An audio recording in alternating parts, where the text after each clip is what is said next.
আমাদের আধুনিক তথ্য প্রযুক্তির সাথে সাথে যদি শিক্ষার মধ্যে ধর্ম বা হচ্ছে রিলিজিয়াস সেন্টিমেন্ট গুলো, ইথিক্সটা যদি না থাকে, তাহলে সেই শিক্ষা আসলে ভালো মানুষ তৈরি করতে কখনোই পারে নাই, কোশ্চিনকালেও সম্ভব না। কারণ এডুকেশনের মূল পারপাসটাই বলা হয়েছে education is the harmonious development of body, mind and soul. তো বডি, মাইন্ড অ্যান্ড সোলের কম্বিনেশন যখন না হয়, তখন মানুষ আসলে শিক্ষিত হয়, জনসংখ্যায় রূপান্তর হয়, কিন্তু মানুষ মানুষে পরিণত হতে পারে না। মানুষকে মানুষ হয়ে উঠতে গেলে তাকে অবশ্যই ইথিক্স, নর্মস অ্যান্ড ভ্যালুসকে কম্বিনেশন করতে হয়। একজন ব্যক্তি বলেছেন, একজন মনীষীর একটা বক্তব্য, যে যদি তুমি তোমার সন্তানকে 3 আর্ট শিক্ষা দাও, রিডিং, রাইটিং অ্যান্ড অ্যারিথমেটিক, আর চতুর্থ একটা বিষয় অর্থাৎ রিলিজিয়ান হিসেবে, রিলিজিয়ানকে যদি তুমি তার শিক্ষার মধ্যে না রাখো, পঞ্চম যে বস্তুটা তুমি পাবে সেটা হচ্ছে রাস্কালরি, অর্থাৎ একজন রাস্কেল সন্তান পাবা। আমাদের সোসাইটি দেখবেন, আমি এগুলা নিয়ে দীর্ঘদিন ধরে লেখাপড়া করে আমি দেখছি যে বাংলাদেশে 1971 সালের পর 72-এ তো একটা কমিশন গঠিত হয়েছে, শিক্ষা কমিশন। এর আগেও পাকিস্তান পিরিয়ডে 5টা শিক্ষা কমিশন, বাংলাদেশ স্বাধীনতার পরে 8টা শিক্ষা কমিশন বা শিক্ষা সংস্কারের জন্য বিভিন্ন ধরনের প্রস্তাবনা তৈরি করা হয়েছে। কিন্তু এই প্রস্তাবনার মধ্যে ধর্মীয় শিক্ষাকে যেখানে ওভারলুক করা হয়েছে, এবং স্বাধীনতার পরে এই 54 বছরে এসে প্যারালালি 2টা জিনিস বাড়ছে। আমাদের তো একটা আপওয়ার্ড স্লোপিং আর একটা ডাউনওয়ার্ড স্লোপিং হওয়ার কথা ছিল, ইনভার্স রিলেশনশিপ হওয়ার কথা ছিল। অর্থাৎ এডুকেশন বাড়বে, করাপশন কমবে, এডুকেশন বাড়বে, ধর্ষণ কমবে, এডুকেশন বাড়বে, ঘুষের পরিমাণ কমবে, এডুকেশন বাড়বে, মানুষের মধ্যে বর্বরতা কমবে, এডুকেশন বাড়বে, সাজাতিকতার মধ্যে অর্থাৎ নিজেদের মধ্যে আন্তঃকন্দল, আন্তঃদ্বন্দ্ব এগুলো কমতে থাকবে। কিন্তু এলাস স্বাধীনতার সাথে সাথে এডুকেশন লেভেলও হাই, ধর্ষণের রেটও হাই, এডুকেশন লেভেলও হাই, আমার দুর্নীতির পরিমাণও হাই। তাহলে এই এডুকেশন আদতেও এই বাংলাদেশকে কিছু দিতে পারছে কিনা? যদি দিতে না পারে, তাহলে এই শিক্ষা ব্যবস্থা নিয়ে রিথিঙ্ক করা উচিত। আপনারা হয়তো পৃথিবীর অনেক দেশে, সুইডেনের শিক্ষা ব্যবস্থা অনেক ভালো, চিলির শিক্ষা ব্যবস্থা অনেক ভালো, পৃথিবীর অনেক, আমেরিকার শিক্ষা ব্যবস্থা অনেক ভালো, আপনারা এটা বলতে পারেন। কিন্তু আমাদের কাছে মনে হয় না এই শিক্ষা ব্যবস্থা আদতেও খুব ভালো শিক্ষা ব্যবস্থা।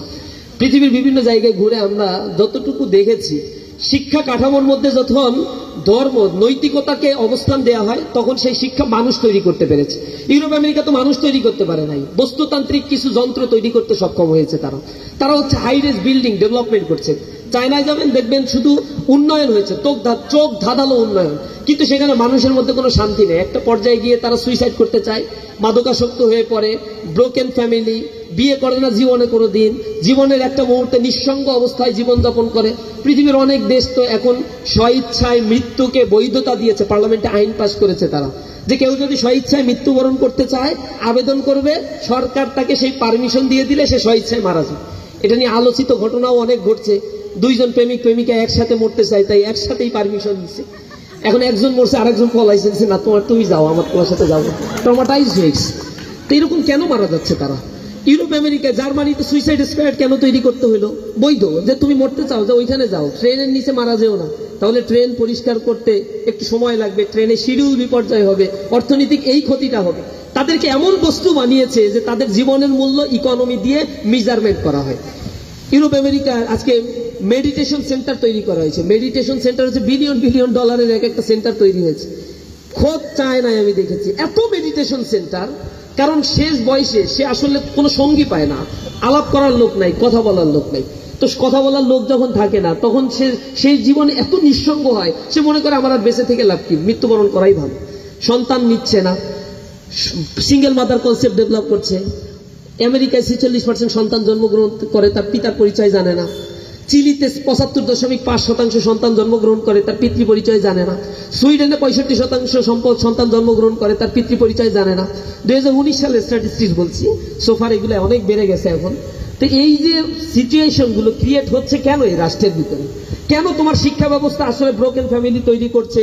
তোমরা কেন তোমাদের পিতামাতাকে, সন্তান ঘরের মধ্যে তার বাবার কাছে নিরাপদ না, মা তার সন্তানের কাছে নিরাপদ না? কি একটা সমাজ ব্যবস্থা, একেবারে নোংরা, এমন নোংরা সমাজ ব্যবস্থা। এগুলো ওয়েস্টার্ন কালচার গুলো আজকে বিষ বাষ্প সরিয়ে ফেলছে। 56টা দেশ, 0 পপুলেশন, দিনে দিনে কমে যাচ্ছে। কেন কমছে এই দেশের পপুলেশন? কেন গ্রিন কার্ড দিতে হয়? সৌদি আরবে সারা জীবন কান্নাকাটি করলেও গ্রিন কার্ড পাবেন না। মালয়েশিয়ায় যান, সারা জীবন কাজ করবেন, শেষ বয়সে পাঠায় দেবেন, কোনো কার্ড টার্ড চলবে না। কারণ তাদের জনসংখ্যা রেডিক্যালি বৃদ্ধি পাচ্ছে, তাদের এত জনসংখ্যা দরকার নাই। যান ইউরোপে, অস্ট্রেলিয়াতে, সাথে সাথে দিয়ে দিচ্ছে কার্ড, 1-2 বছর থাকার পরে স্পাউস ভিসা নিয়ে চলে যাচ্ছেন। কেন দিচ্ছে তারা? কারণ তারা পরিবার, সামাজিকীকরণ সব ধ্বংস করে ফেলছে।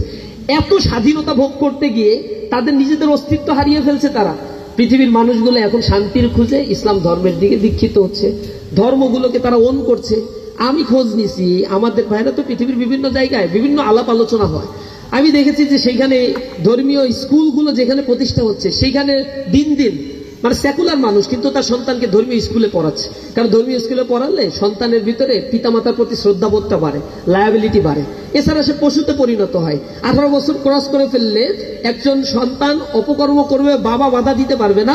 বাবা বাধা দিলে তার নামে হচ্ছে মামলা করলে বাবাকে জেলে দিতে হবে। কত চমৎকার শিক্ষা ব্যবস্থা! তাহলে এই শিক্ষা আমাদেরকে আসলে মানুষ বানাচ্ছে না, বানাচ্ছে জনসংখ্যা। কিছু সংখ্যাতাত্ত্বিক বিষয় বাড়ছে, হাই রেজ বিল্ডিং বাড়ছে, চোখ ধাঁধালো উন্নয়ন বাড়ছে, আমাদের ভিতরে নোংরামি বাড়ছে, আমাদের ভিতরে এই যে ইউরোপ আমেরিকায় যখন ফ্রি সেক্স লিভিং টুগেদার প্রথা চালু হওয়ার কারণে জাতিগতভাবে ধ্বংস হয়ে যাচ্ছে আমাদের প্রাচ্যের এই সংস্কৃতির মধ্যে ওই শিক্ষা ব্যবস্থা আমদানি করার পায়তারা করা হচ্ছে। এটা নিয়ে আমরা প্রতিবাদ জানাই। শিক্ষার উদ্দেশ্য হচ্ছে মানুষকে সামাজিকীকরণের আওতায় নিয়ে আসা, পারিবারিক বন্ধনগুলোকে আরো সুদৃঢ় করে দেয়া। সেটা যদি করতে না পারে শিক্ষার আলটিমেট আসলে লক্ষ্যটা স্যাটিসফাই হয় না। তা আমরা ডিবেটে যারা জিতুক আর না জিতুক, মূল বিষয়টা হচ্ছে আসলে প্রযুক্তির চোখ ধাঁধানো উন্নয়নের সাথে সাথে ইথিক্সটা থাকতে হবে। আপনি দুইটা দেশের মধ্যে যদি যান কোনোদিন, দেখবেন একটা সুন্দর একটা পার্থক্য আমি বলে যাই। একটা হচ্ছে চায়নায় যাবেন, সেখানেও এত উন্নয়ন আপনার খুবই ভালো লাগবে, অল্প কিছুদিন থাকতে ভালো লাগবে, এরপরে সব অ্যাজ ইউজুয়াল মনে হবে। আবার আপনি মালয়েশিয়াতে যাবেন, সেখানে আপনার মুসলমান হিসেবে থাকতে ভালো লাগবে এবং মনে হবে এখানে যদি থাকতে পারতাম আজীবনই থাকতাম। চায়নায় যে উন্নয়ন, মালয়েশিয়ায় একই উন্নয়ন। কারণ চায়না সব ডেভেলপমেন্টগুলো মালয়েশিয়াতে করে দিয়েছে। এখন মালয়েশিয়া নিজেরা কিছুটা সেলফ সাফিসিয়েন্ট হয়েছে, নিজেরাও অনেক বেশি ইন্ডাস্ট্রি তারা ডেভেলপ করতে পারে। কিন্তু চায়না আর মালয়েশিয়ার মধ্যে তফাৎটা হচ্ছে, এক জায়গায় রিলিজিয়ান আছে আর এক জায়গায় রিলিজিয়ান নাই, সেকুলারিজম আছে। তো রিলিজিয়ান থাকার কারণে সেখানে মানুষের বসবাসের অবস্থান, মানুষের ভাব প্রকাশ, মানুষের মধ্যে সুইসাইডাল রেট যে পরিমাণে চায়নায় তার 100 ভাগের 1 ভাগও মালয়েশিয়াতে নাই। সামাজিক বন্ধনগুলো সুদৃঢ়, পারিবারিক বন্ধন কাঠামোগুলো সুদৃঢ়, সবকিছুতে একটা আত্মার প্রশান্তি পাওয়া যায়। এই দুইয়ের মধ্যে আমি দুই জায়গায় গিয়ে পার্থক্য খুঁজে পেলাম, একটা আত্মিক শান্তিও খুঁজে পেলাম।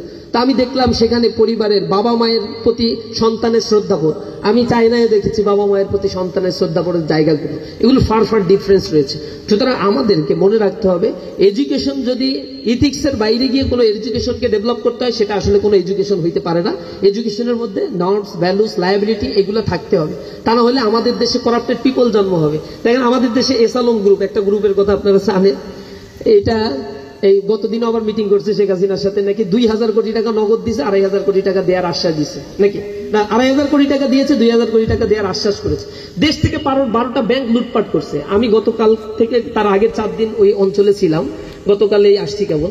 তো এখানে আমি শুনলাম যে সে নাকি 5 ওয়াক্ত নামাজ পড়তো, বড় দাড়ি, জুব্বা টুব্বা, হজ নসিহত সব করা তার, কিন্তু হাজার কোটি টাকা ব্যাংক থেকে লুটপাট করছে। ইসলামী ব্যাংক, এটা তারল্য সংকট প্রচন্ড পরিমাণে, ইসলামী ব্যাংক ভলিউম অনেক বড়, রেগুলার ট্রানজিশনের কারণে ইম্প্যাক্ট করছে না, কিন্তু তার অধীনে যে ডিপোজিটগুলো আছে অধিকাংশ ডিপোজিটই নাই, সব এসালম লুটপাট করছে। 8টা ইসলামী ব্যাংক দেউলিয়া, মার্চ করার জন্য বাংলাদেশ ব্যাংক পরিকল্পনা করছে। বাংলাদেশ থেকে ঋণ খেলাপি এখন 4,334,000 কোটি টাকা। You can't imagine. এই যে দামিকা মানে এই যে কাজগুলো সে করছে, মানে শুধুমাত্র হচ্ছে টাকার কুমির হয়েছে, ছদ্মবেশ ধারণ করেছে, কিন্তু নীতি নৈতিকতা ডেভেলপ করতে পারিনি। আমি আশা করি আমাদের মধ্যে এডুকেশন যত সমৃদ্ধ হবে, আমরা যেন ইথিক্স নর্মসটাকে সমান তালে ডেভেলপ করতে পারি। আল্লাহ আমাদের কবুল করুন। যারা বিজয় অর্জন করেছেন তাদের জন্য শুভকামনা, যারা বিজিত হয়েছেন তাদেরকেও কংগ্রাচুলেট জানাচ্ছি। আসসালামু আলাইকুম ওয়া রাহমাতুল্লাহ।